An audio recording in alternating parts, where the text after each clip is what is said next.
નમસ્કાર મિત્રો, હું છું આપનો સાથી દીપક સોલંકી। મિત્રો, આજે તમારી સાથે વાત કરવા માટે એટલે આવ્યો છું કે આપણા ગુજરાત વાલ્મીકી સંગઠનના પ્રદેશ ઉપપ્રમુખ લાલજી ભગત સાહેબ આટલી કઠણાઈઓની અંદર જ્યારે દડવંત યાત્રા પ્રણામ કરીને નીકળ્યા હોય, એમના પારણા સીએમએ કરાવડાવ્યા હોય, આયોગે કરાવડાવ્યા હોય, તો સમાજની પણ એક ફરજ બને છે કે આપણે એમની સન્માન વિધિના કાર્યક્રમો કરવા જોઈએ।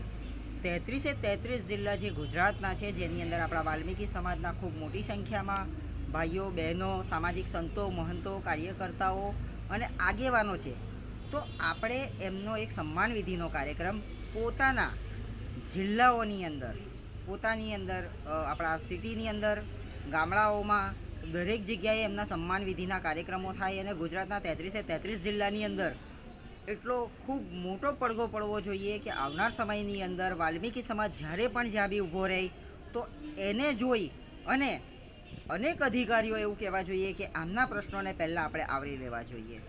આજે એવી જ રીતે ગુજરાત વાલ્મીકી સંગઠનની ટીમ 33 જિલ્લામાં નીકળી રહી છે।